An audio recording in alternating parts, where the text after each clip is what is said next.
요즘 세계적으로 핫한 오징어 게임, 은행원의 눈으로 본 오징어 게임의 의문점과 질문 7가지에 대해서 이야기해 보려고 합니다. 첫 번째 의문점입니다. 오징어 게임의 최종 우승자 상금인데요. 최종 상금은 456억 원입니다.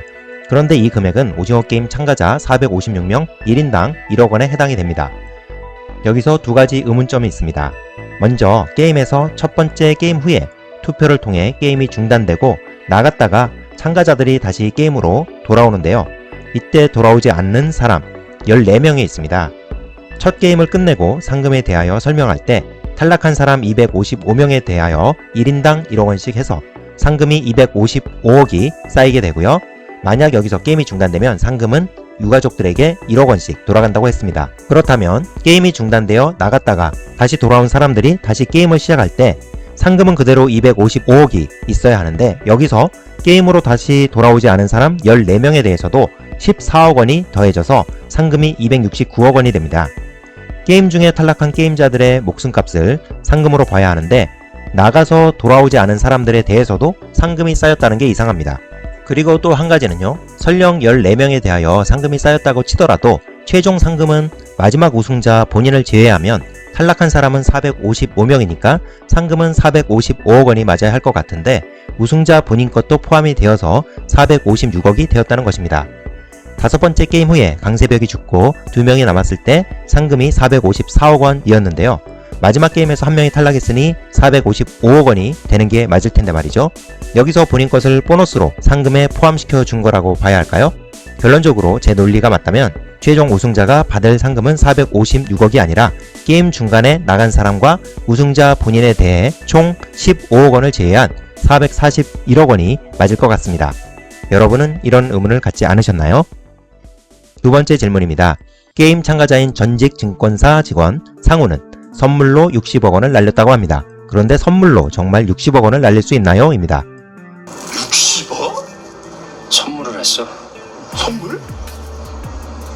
선물로 그 돈을 써? 선물이 뭔지 모르는 분들을 위해 간단히 먼저 설명을 드리면 미래의 주식을 미리 사고 판다고 이해를 하시면 됩니다. 선물은 하이리스크 하이리턴 투자인데요.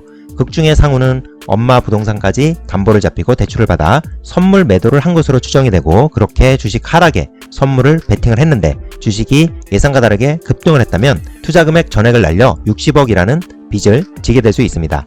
결론은 선물 거래를 통해 60억 원의 빚을 지는 것은 충분히 가능한 일이다 입니다. 세 번째 질문은 은행에 몇백억을 예치해 놓으면 은행 지점장이 만원을 빌려줄까? 입니다. 드라마 마지막에 기훈이 상금으로 맡겨놓은 은행의 지점장이 기훈을 불렀을 때 기훈이 지점장에게 만원만 빌려달라고 합니다. 이때 지점장은 당황하면서 만원을 빌려주는데요. 이게 실제 가능할까라는 의문을 가져보지 않으셨나요? 결론은 은행원 복무규정상 고객과의 사적 금전 대차는 금지입니다. 즉 고객과 돈을 빌리거나 빌려주는 것은 금지되어 있습니다. 그런데 정말 몇백억 원을 맡긴 고객이 만원만 빌려달라고 하면 은행 지점장인 제 입장에서 과연 안 빌려드릴 수 있을까? 제 스스로 의문이 들긴 합니다.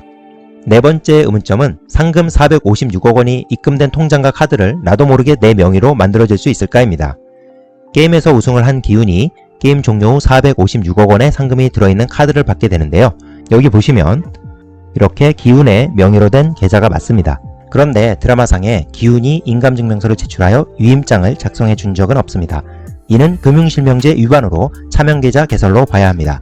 현행 금융실명제법상 본인이 직접 계좌를 개설하지 않고 직계가족이 아닌 제3자가 대리해서 계좌를 개설하려면 인감증명서 첨부와 인감도장이 찍힌 대리인 유임장이 있어야 하는데 이게 없이 계좌가 만들어졌다면 이는 금융실명제 위반과 차명계좌 개설인 불법행위라고 봐야 하겠습니다.